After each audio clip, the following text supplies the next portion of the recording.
Live with CDP, a weekly sports and entertainment podcast live on YouTube, Facebook Live, Twitter, and on audio via Apple Podcast, Google Podcast, Spotify, and Anchor FM. Now here's your host, Chris Palme.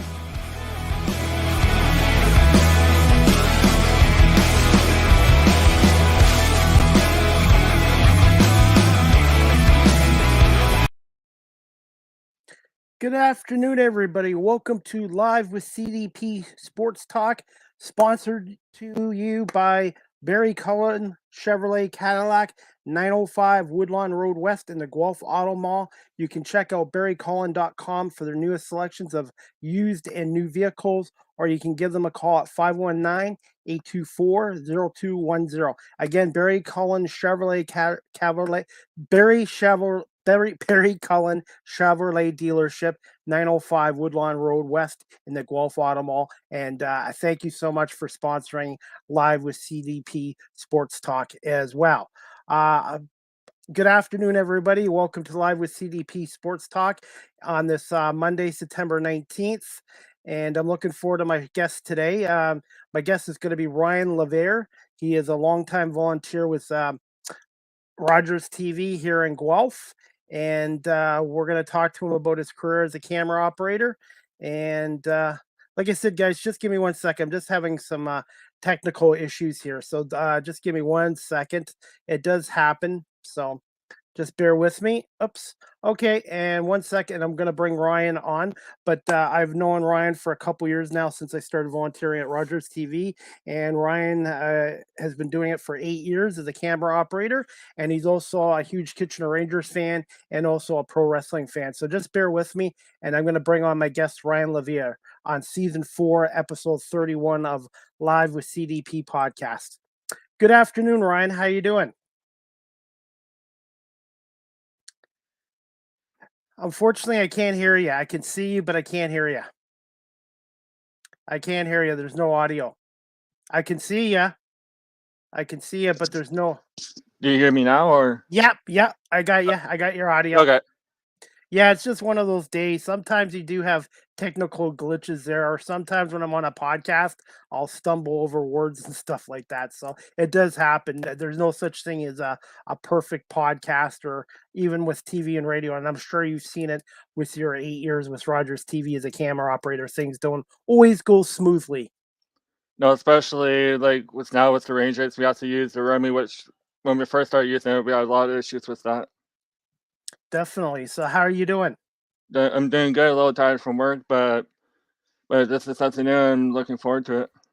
I was going to say, you were mentioning earlier that you are doing a game with the Rangers, this Saturday at the Odd? Yeah. What time? It's kind of an odd time being at 4 o'clock because you're still used to doing Friday nights at 7:30 or Sundays afternoons at 2 or Tuesdays at 7, but it's a different start time being a 4 o'clock start against Mississauga on Saturday. What time do you have to be at the rink by to set up? We're usually have to be at the rink 5 hours before before game time. So pretty much for Saturday being the 4 o'clock game, it's pretty much has to be there for 11 o'clock in the morning. Yes. So this will be your guys' second preseason game. I guess the Storm are only doing one preseason game, which is this Friday night against Mississauga. Are you coming over here to help out on Friday night as well? Yeah, I'll be there on Friday. Okay, so you're going to be doing that. I'll be doing that game on Friday, and then I'll be doing the Guelph Griffins homecoming game against Queens for Griff Vision on Saturday. Amber was on my last show, so I'll probably run into Amber again as well. So I was going to say, Ryan, are you into the NFL and stuff like that? I'm not really a big NFL person. Hardly watch NFL.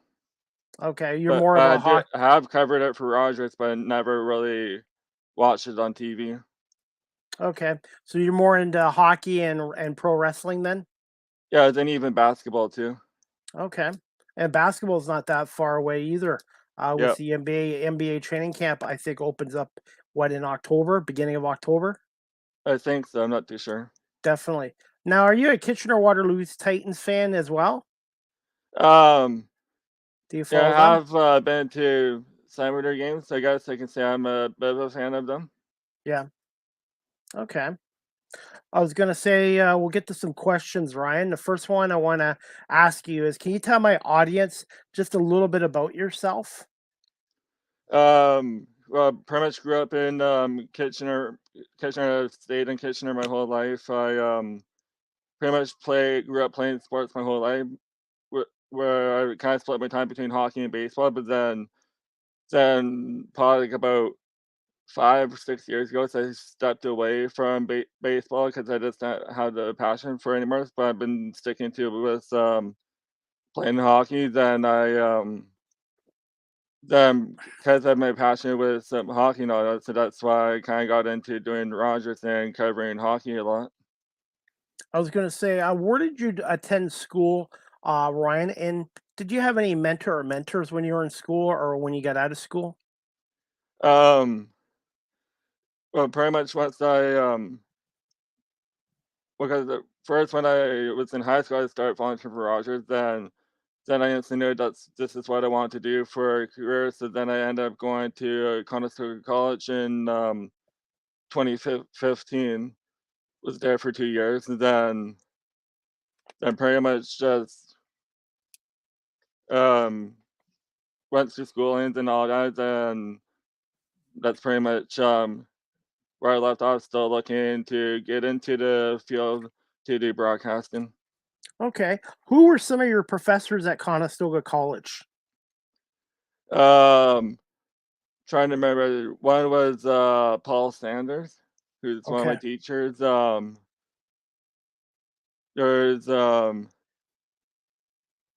trying can't it's hard for me to remember all of them because it's been about 5 years since I last was there. How was that experience going to Conestoga College? How valuable has it been for you with being with Rogers as well? Um, it's a bit different. Only considering that was my first time ever going to college, but it was college. I found it was more like practical, like where you just learn like kind of like the written side of TV broadcasting. But compared to if you were to do it with Rogers, it's more of a hands-on. You learn more at Rogers. That's why with all the hands-on learning experience that you gain with volunteering for Rogers.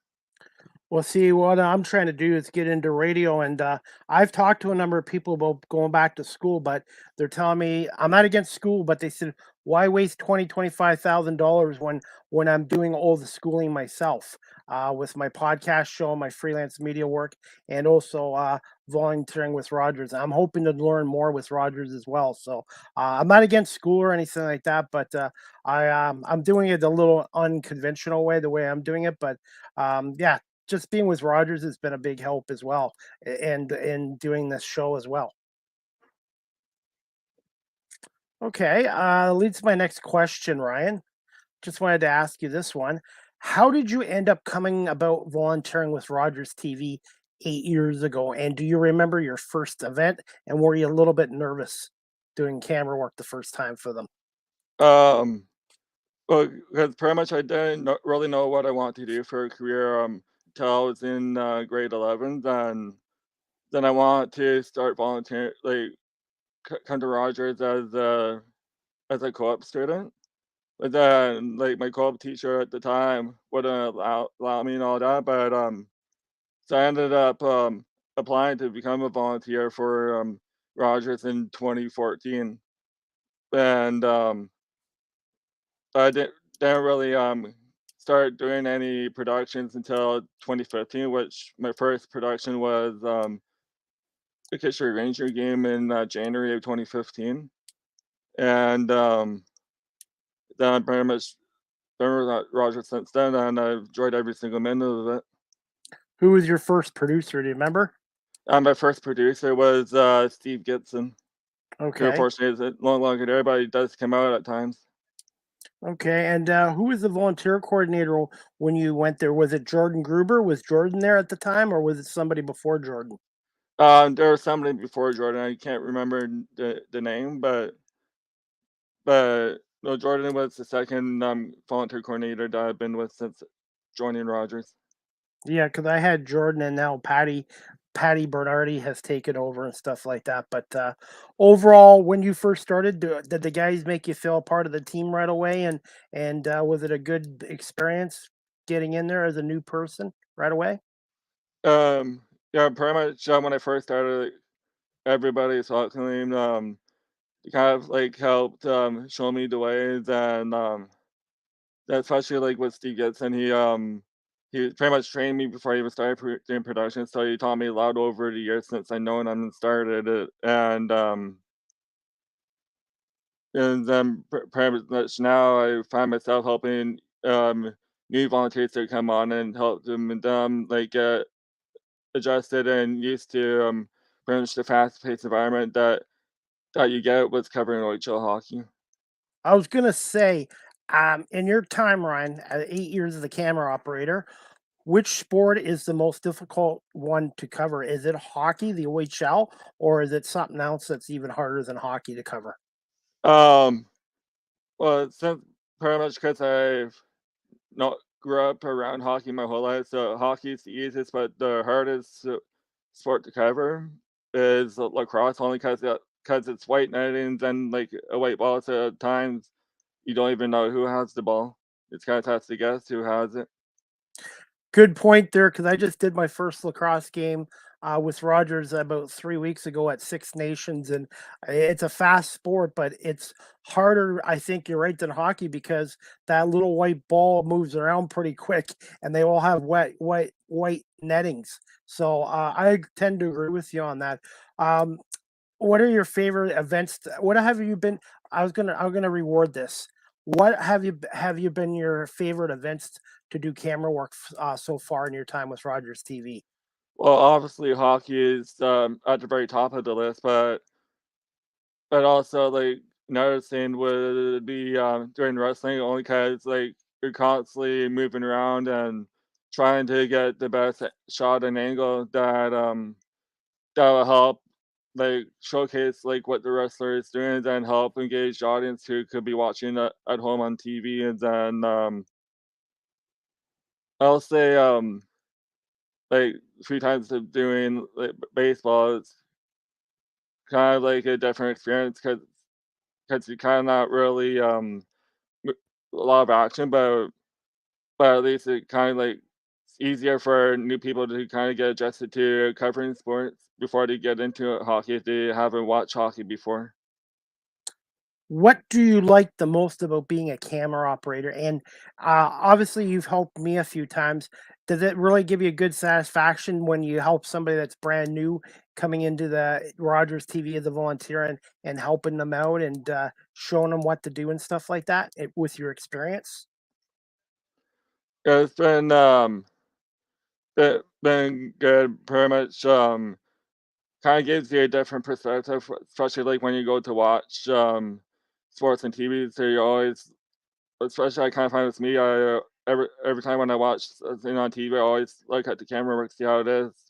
But but with helping like new volunteers who come to become a camera operator, it's rewarding just to pass on my knowledge to them and to kind of get them up to speed of and teach them how the camera works and like how to cover um well pretty much any sporting event. I was gonna say, if I'm as good as you are in the next few years, I will do the same thing with new people as well. Now, this one I gotta ask you. I'm still lousy at this. Did it take you a long time to wrap cable properly, or did it take you a little bit of time with cable wrapping? Because I seem to be not the only one that's has issues with wrapping cable. Um well at first I kind of did struggle with cable wrapping at first. It's just pretty much all trying to find the momentum and technique with wrapping it was having to go over and under. But now, I can do it really quickly. Then even like with like the newer people that come, because I see them struggle a lot. So I always try when I see them struggle, I always try to go to them and kind of like show them, and then then get them to practice. That way they can get better at it. Okay. I was going to say, what do you like the most about doing camera work? And what other experiences have you done with camera work besides with Rogers TV? Um, Pretty much, like with being a camera operator, you always want to try to change up the angle or try to do something that nobody's ever seen before, and it's pretty much just to engage the audience and get the audience like really excited to watch the shows. And then the other camera work that I've done besides Rogers was back in June. I've covered the Guelph Nighthawks, who now is in Calgary, got relocated to Calgary, and then also covered college sports at Conestoga, with covering volleyball, and then even college basketball too. Now, what are your future goals, Ryan? Do you want to pursue a career as a paid camera operator, or would you want to do some more on air stuff? What do you prefer, behind the scenes or on air scenes? Um, I kind of prefer more like behind the scenes, and pretty much because that's pretty much where my passion is being a camera operator. Then pretty much helping provide excitement to people watching at home, so they can see like their favorite sports team and all that. Okay. Now, can you tell my audience, Ryan? Everybody thinks, okay, I'm watching the game, whatever. But can you just tell them that how much work there is in a setup and also a teardown? And pretty much like you'll like usually like with Rogers, pretty much you like the producer will send a crew call email out to everybody that signed up to work on the show. Well, it kind of depends on the producer. It's either 2 days before the show or a day before the show. But then on the day of the show, you'll arrive to the venue 5 hours before the event starts. Then pretty much you'll unload all the gear that you need from like the trailer or the truck, depending on like what kind of production vehicle that you're using for the show.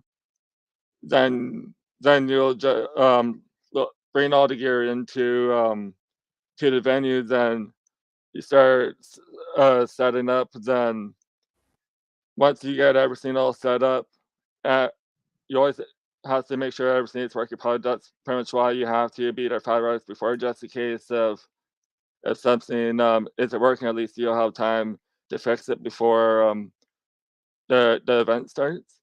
But then turns with teardown, so pretty much you have to wait until you're completely off the air. Then once you give the okay from either like the technical producer or the producer, then you start tearing down. Which every show that I've been on, I'll say probably like the last, pretty much ever since I started, we've been usually done within an hour after the show ends. I'm gonna put you on the spot, Ryan. What do you prefer if you had a choice of one? Setting up or tearing down if you had a choice of only one of those two? Um, it's kind of hard to say which one I would choose. Okay, no problem with that. That leads me to my next question, Ryan. Obviously, you've been there a long time, 8 years. You've been there as I think longer as long as Amber has been. What are some of your favorite stories and events you've covered with Rogers TV so far in your career there?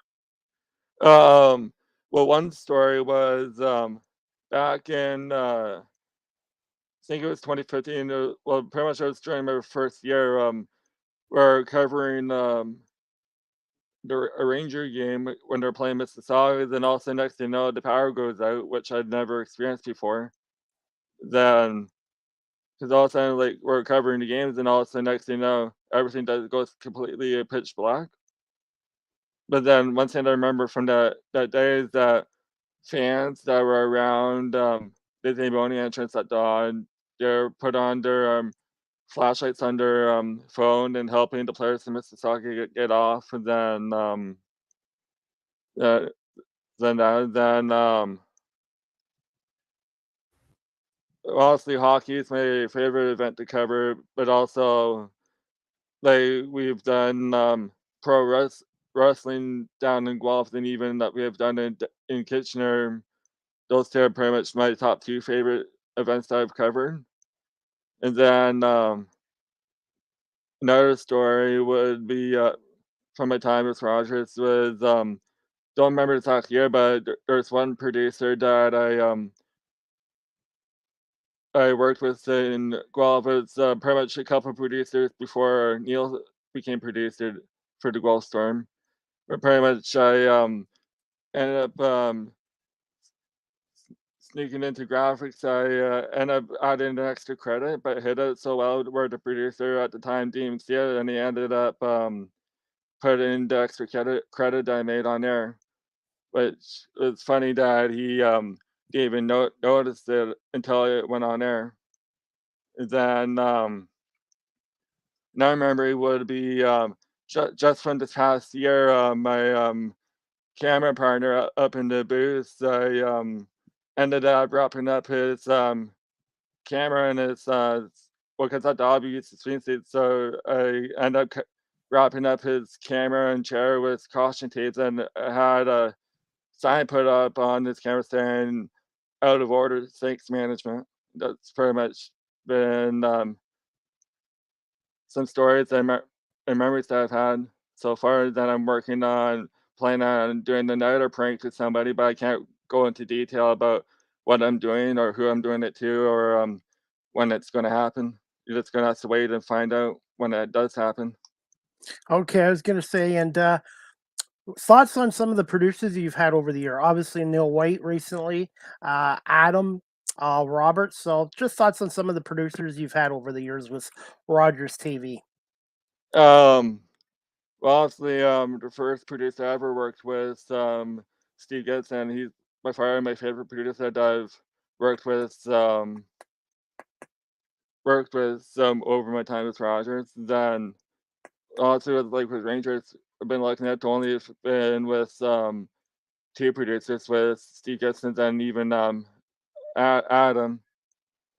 Then like times when I've helped out with the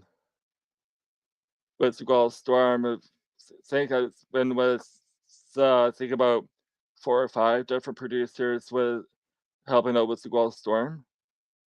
In terms of who my favorite Gulf Storm producer is, I'll say Neil's up there. Derek Sexsmith, he's kind of like in the middle of the pack and all that. But pretty much every producer that I've worked with over the years has treated me well and seen potential in me and all that. I was gonna And say, oh, sorry. Go ahead, Ryan. Sorry. then going back to like with Steve Goodson, pretty much like when I first started in my first year, how quickly I extended to the top and became the main camera operator for the Rangers because he's seen that potential as a camera operator. So he pretty much gave me the shot at doing camera one for the Rangers, and I've been there ever since. Now I gotta ask you this question, Ryan. What do you prefer, cameras on tripods, or do you like doing the handheld cameras? Um, well, I don't really have a preference because both are good in terms of like with I'll say like using a camera on a tripod. It's more for like if you're new, because obviously like you won't have the shoulder strength to be able to handle holding the camera on your shoulder for a long period of time. But I say like with holding the camera on your shoulder, like it does take a lot of like strength to because you have to always make sure that you have to keep the camera steady on your shoulder. But but in reality, it pretty much comes to like your personal preference if you want to use a tripod or hold the camera on your shoulder. Yeah, I gotta be honest, Ryan. When I first started doing the handheld camera for the Guelph Storm games and dealing with Trevor Pryor and stuff like that, the next day or 2 days after, my shoulder was completely sore. You're right. The more you do it, the more you build up strength in your shoulder, and it's not as hard as that. I like doing both. I like doing the tripod and I like doing the handheld camera. Now, which arena do you prefer working out of, the Sleeman Center or the Kitchener Memorial Auditorium? Over my time, I've actually been to 3 different OHL arenas, obviously the Odds and the Sleeman Centers, and, What's the other at the one? time it was, Hershey Center, but now it's the Paramount Fine Foods Center, but obviously I prefer the Odd more, only because 'cause I've pretty much been going to that arena my whole life, and pretty much 'cause I really know how to navigate through the arenas, so I'll say the Odd is my favorite arena to go to. Yeah, you know what? They've done a nice job keeping that arena going because I think that arena is what, close to 70 years old, 60 or 70 years old. So they've done a nice job there. And I'm going to have to go to a Rangers game at the Odd this year. Do you know the last time I went to a Kitchener Rangers home game at the Kitchener Memorial Auditorium? Guess what year it was? Uh, 2011? No, 1983 against the Guelph Platers. Kitchener was the defending Memorial Cup champs back in 83, and they beat the Guelph Platers, who were an expansion team, 13-1 at the odd. And I was the only Platers fan there. And when they scored their first goal, when they were down 8-0, I stood up cheering for Kirk Muller's goal. And everybody's like, what is this guy doing? And I'm like, hey, we scored a goal. I'm so happy. But that was the last time I went to a OHL Rangers game at the odd was 1983. So I need to get down to that arena this year for a Kitchener Rangers game. Yeah, because they pretty much done a lot of major changes to the arena with adding, like I think it was, like, about 1,000 seats, on the side where the players are, but honestly, that's why we have to have the swing seats, for in the broadcast booths, only 'cause we're up so high, and especially with having that beam there, so it's the only way how we can get our cameras as low as possible to try to avoid the beam when we, cover the games. How many camera guys and cameras are in the odd compared to Guelph? Um, well, we have,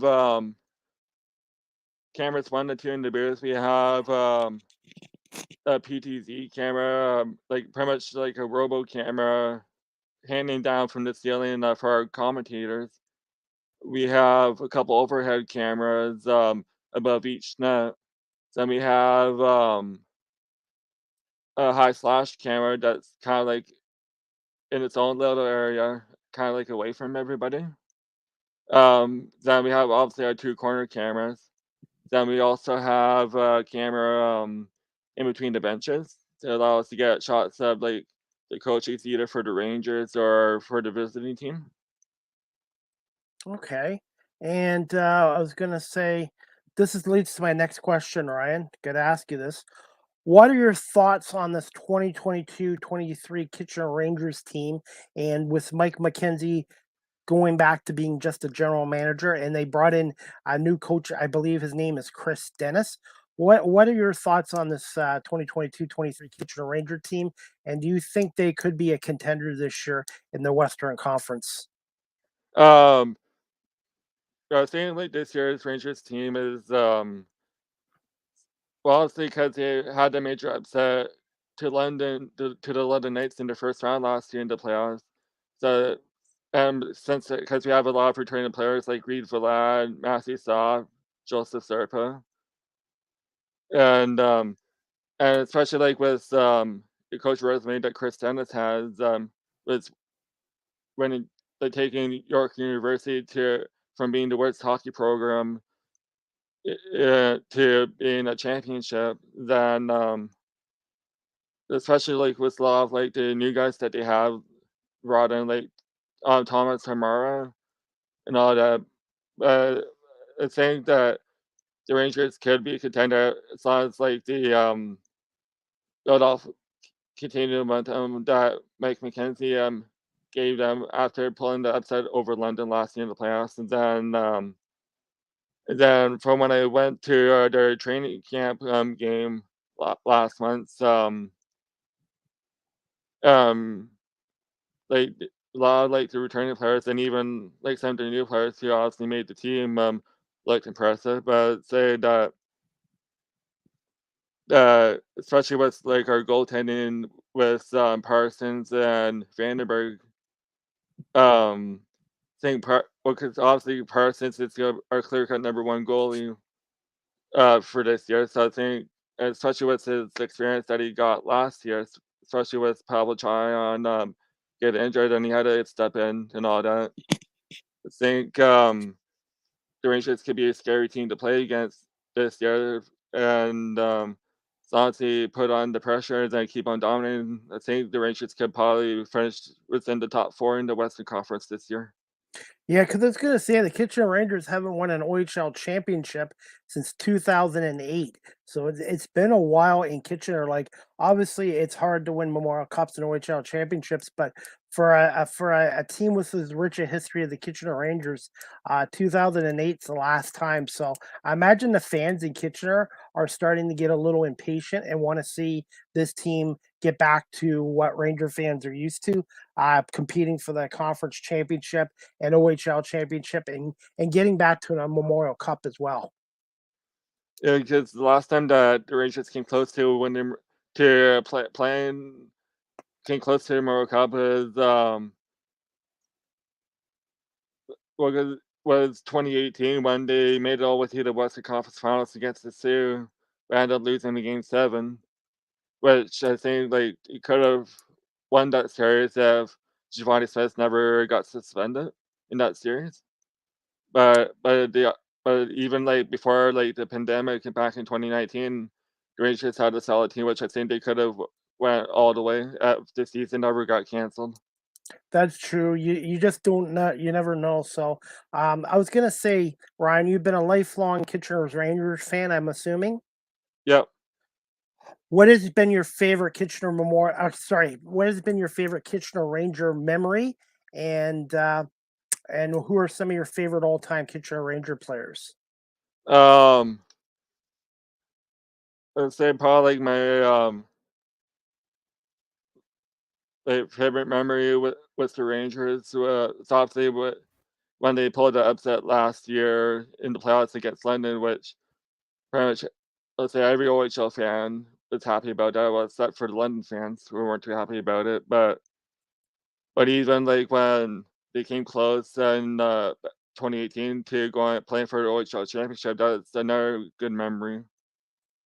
Okay. Then pretty much like some of my favorite Ranger players of all time, David Clarkson, um, Maskeren, Bunneman, Graffa, which pretty much Graffa was pretty much a fan favorite his whole junior career with the Rangers.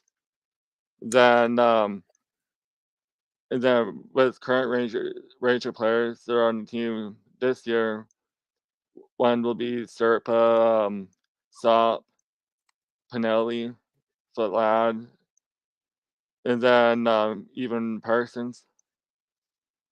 Do you have a Rangers jersey?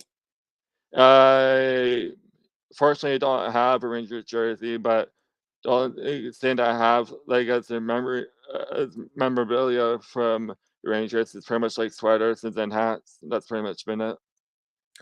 I was gonna say, on average per year, Ryan, how many games do you try to cover with the Rangers with Rogers TV? Do you try to do every single one, or are there a set number you do? Um, I pretty much like when I first started, I wasn't during every single game, but then honestly when I got pretty much like the promotion to do cameraman for the Rangers, I've been doing every single Ranger game. And then even like when the Rangers go down to play the Guelph Storm down in Guelph at the Sleeman Center, I usually go down to the Sleeman Center to cover those games. That's so I can get like extra games in um for the OHL season to cover. I was gonna say, and what are your expectations um, for the opening game? I think it's against Ottawa, right? Kitchener opens up against Ottawa. Kitchener opens up against Sarnia Sting. Okay, Sarnia Sting. Okay, Yeah. all right. And then now we're gonna. You got time, Ryan, for a couple more quick questions? Yeah, I have time. Okay, this one I had to ask you, Ryan. WWE or WWE or AEW And what has it been like covering pro wrestling in Guelph for Rogers TV? Tell my viewers a little about what's the difference, how different it is to cover a pro wrestling match from a hockey game as a camera operator. Um, we're pretty much like one difference between what's covering wrestling for Rogers compared to covering hockey is with wrestling like they do like a lot of stuff ringside, so especially like if you're like a ringside camera, which I've pretty much been doing, like you're constantly running around the ring, then try to stay out of the wrestler's way as much as possible. So pretty much like with wrestling, it's a lot of like running around and all that, and and make sure that you stay out of the wrestler's way. But compared to with hockey, it's kind of like still like moving around, but you're kind of like stationary to like your exact spot, and well, and also you don't really have to worry about getting out of the player's way because they're on ice and you're pretty much separate by the boards from the players when they're playing. And well, and also like because with pro wrestling, covering pro wrestling, it's because you have like stage lights, so which shows get pretty hot, which you do end up sweating quite a lot doing that compared to being in a cold environment in hockey arena. So you can definitely notice a huge difference between covering pro wrestling and hockey. Have you had an incident where a wrestler has nearly hit you as a camera guy? Um, there's one was back in June during the one match, the one wrestler walked by me, then gave me a smack on the thigh, which kind of caught me off guard only because I was focused on like showing him walking out ringside. And the next thing you know, then I felt something hit me. Then looking back at the footage and I seen that it was the wrestler who ended up hitting me. Then another time where it was during the wrestler's entrance and I was following them. Then I ended up getting kicked a bit by the wrestler when they're hopping into the ring. And that's pretty much been the only time where I've been hit by a wrestler. But then not, there's also times where I've actually ended up backing up into a ladder that they had set up, and that's pretty much been it. Okay, now I got to ask you this. If you had a choice right now between WWE or AEW, which one would you take? I'll take WWE. I guess I can't blame you. I guess because there's a lot of drama right now in the A AEW right now with CM Punk and all that stuff going on too, eh? Yeah, pretty much the big news story going over there. But especially like with there was a bit of like drama with WWE with the whole like thing going on with Vince McMahon, which pretty much forced him to retire pretty much before Triple H took over. I still think Vince is still calling the shots from home. Obviously, he's not at the arena anymore, but Yeah, I still believe that he has some kind of say. Like, obviously, Triple H is Paul Levesque is running the show, but I yeah, imagine Vince McMahon still has a say. But yeah, you know what? The WWE is a proven commodity for over 50 years. AEW's only been around since what 2019, and right now they've got a lot of issues within their organization, and it doesn't look good for them long term. yeah. Kind of thing like if they keep having these issues with down in AEW, I don't know how much longer they're gonna last if they keep having all these issues. Definitely. Do you have an old time favorite pro wrestler and a favorite wrestling moment? Um, pretty much like there's quite a few. One is Roman Reigns, then another one is Seth Rollins, and then even Edge, who I got to see wrestle live back in August down in Toronto for Monday Night Raw.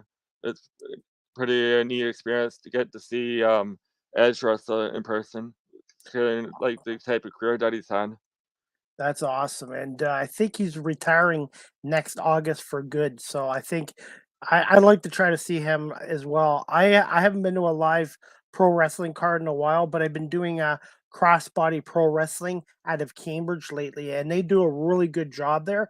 I guess they have their own camera setup and they do their own broadcast through Twits. But for $5, where can you go for a night of entertainment and wrestling? So I would, if you get a chance, Ryan, if you ever want to come with me to Crossbody Pro Wrestling in Cambridge, $5 will get you in. You'll get to see 7 or 8 good matches. I guess I just have to kind of see what my schedule's looking like. I might go and do that.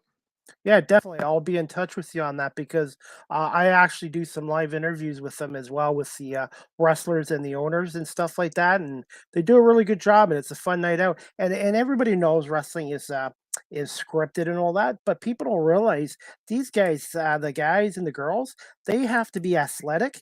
They have to be in shape. They have to be like an actor, actress, and they also have to be very flexible. And they also do get injured and hurt in the ring as well. Yeah, because it usually happens to have they botch a move or even like also because wrestling in the script, so that's why you see a lot of like wrestlers who end up appearing in movies and TV shows because pretty much all of wrestling is just acting, and they're pretty much like choreograph everything that gets done. But pretty much like an ordinary wrestling fan well know that it's scripted because there are some wrestling fans who think that wrestling is real, but especially like with my experience with covering wrestling for Rogers, and being there when they're kind of like going over stuff, so you know that that it's all scripted, and especially the- like even when they go to throw like a punch and all that, they actually don't hit the other wrestler, but there's a lot of times where they could if they accidentally messed up. Absolutely. And Ryan, that last question I wanted to ask you before we wrap this up is any advice for those who are watching this or listening to this podcast later on, looking to pursue a career in broadcasting, media, as a camera operator? And where can my audience find you on social media to follow you as well? Um, so pretty much a piece of advice, like for somebody who wants to become a camera artist, that's pretty much kind of like keep practicing, working hard, and well, especially like with me because I watch a lot of like NHL and all that, so pretty much I watch to see how they do the camera work and incorporate into my camera work. So obviously watching like the pros there and kind of seeing what they do and see if you can try to match what they do, and or they even try to make your own like camera move and then all that, and then pretty much just put in the work and then show come and every time when you go out to go film, always put 110% effort into it because you never know who could be watching. It could even like you it's maybe you're working out being showed worldwide and all across North America, and pretty much in terms of like with social media, pretty much you can find me on Twitter and Instagram, and my Instagram is at Ryan Levair underscore 13, and my Twitter is just Ryan Levair. That's pretty much it.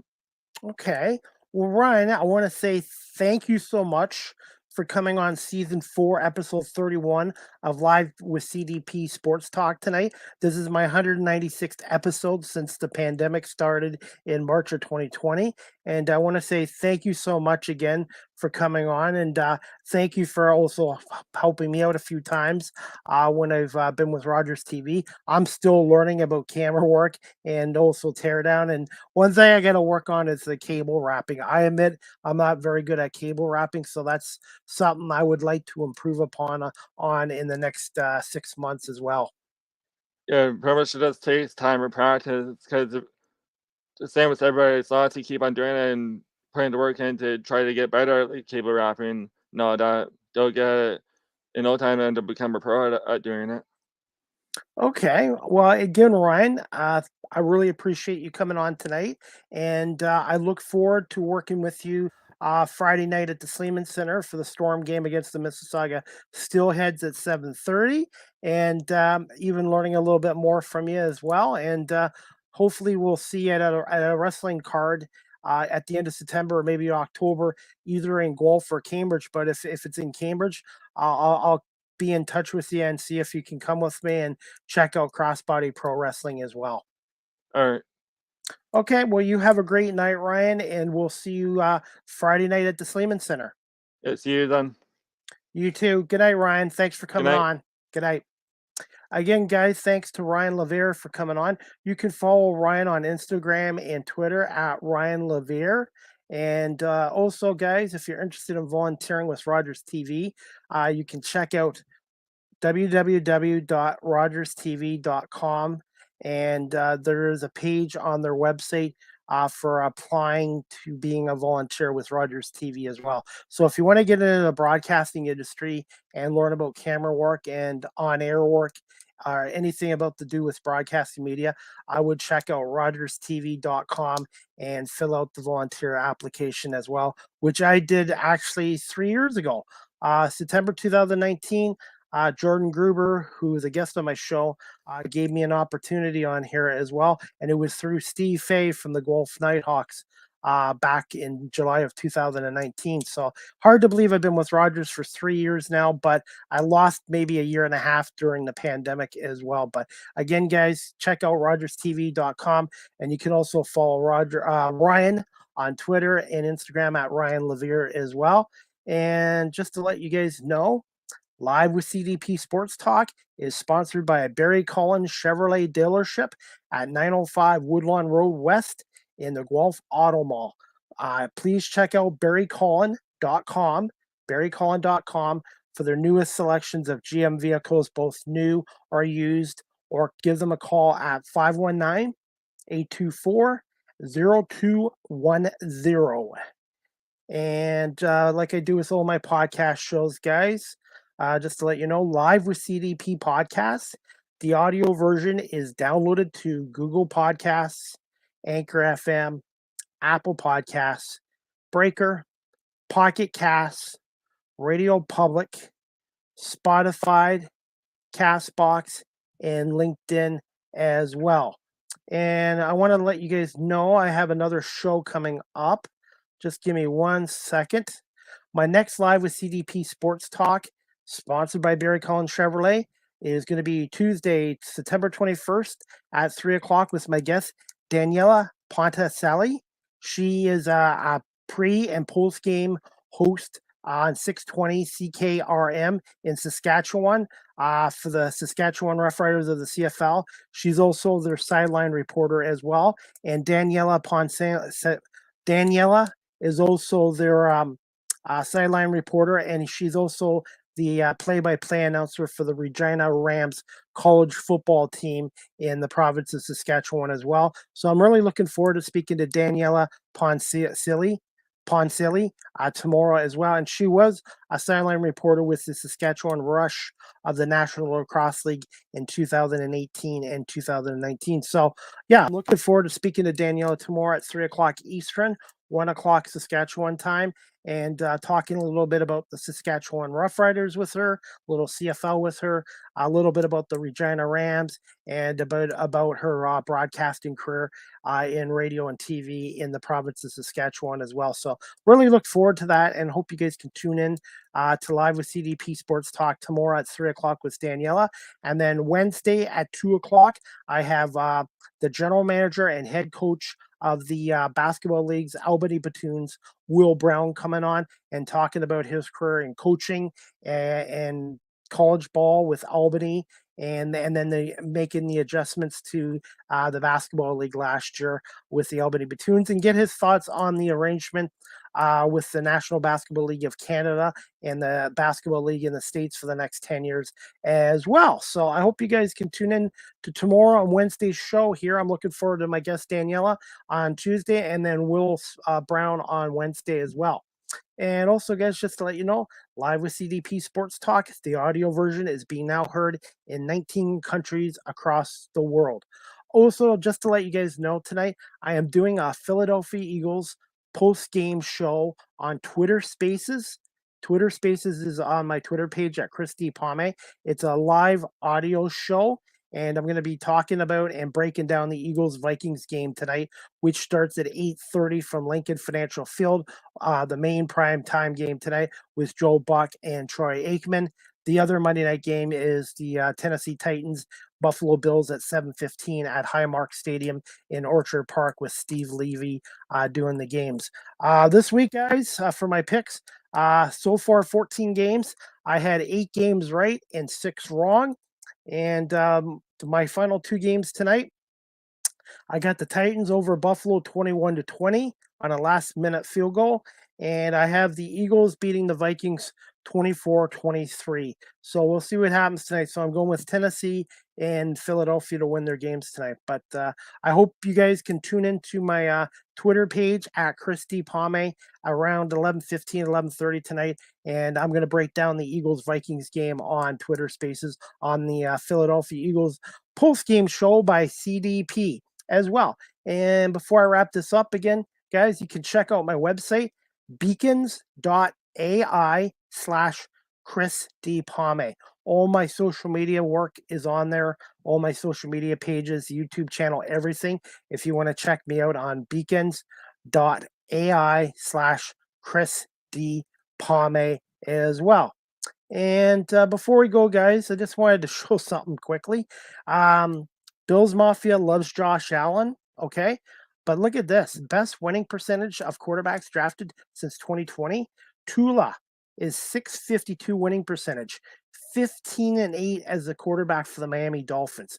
And Sunday, 36 out of 50 for 465, 6 touchdown passes and 2 interceptions. I'm telling you, everybody talks about Josh Allen, and he's a great quarterback. Don't get me wrong. But he struggled his first 2 years in Buffalo. He had no weapons. Well, Tula now finally has weapons. He's got Tyreek Hill. He's got Jalen Wadlin. And they have a couple other guys on that team as well. And I don't know how good Tula will be, but look at his record since 2020. 15 wins, 8 losses, 652 winning percentage. Miami right now is off to a 2-0 start, and he tied a Miami Dolphins touchdown record with 6 passes, tying Brian Greasy and Dan Marino. You don't throw 6 touchdown passes in a game by being a mediocre quarterback. So I'm going to tell you this. The game next week, Buffalo at Miami, is not going to be a piece of cake for Buffalo. So I'm telling you right now, it's still early in the season, but the Miami Dolphins are definitely going to be a contender in the AFC East this year if they can stay healthy. And I think Tulo is going to come into his own this year now that he's got weapons. He's got a good running game, good offensive line, good receivers, and getting Tyreek Hill outstanding as well. So Buffalo's got a tough game tonight against those Tennessee Titans. And I'm going with the Titans, and the Eagles will win tonight. So that's about it, guys. I'm gonna wrap up season 4, episode 31 right now of Live with CDP podcast. And I hope everybody enjoys the Buffalo Tennessee game, which will be kicking off in about 20 minutes, and then the Philly Minnesota game at 8:30. So again, thanks to Ryan Levair for coming on. And look forward to seeing you guys tomorrow at 3 o'clock Eastern with my guest, Daniela Ponticelli from 620 CKRM in Regina, Saskatchewan. And we're going to talk some Saskatchewan Rough Riders football with her and Regina Rams football and her career as well. And then Wednesday, basketball talk with Will Brown, the general manager and head coach of those Albany Batoons of the basketball league in the States as well. So again, that's about it. Again, Live with CDP Sports Talk is sponsored by Barry Cullen Chevrolet at 905 Woodlawn Road in the Guelph Auto Mall. Check out barrycullen.com for their latest on newest and pre-used vehicles at the dealership as well. And you can call them at 519-824-0210. All right, guys, again, thank you to Ryan Levair for coming on. And give me about 15 minutes, and this podcast will be downloaded to all my audio platforms as well. So we'll see you guys Tuesday afternoon at 3 o'clock with Daniela for season 4, episode 32 of Live with CDP podcast. Good night, everybody, and enjoy the game, and go Birds.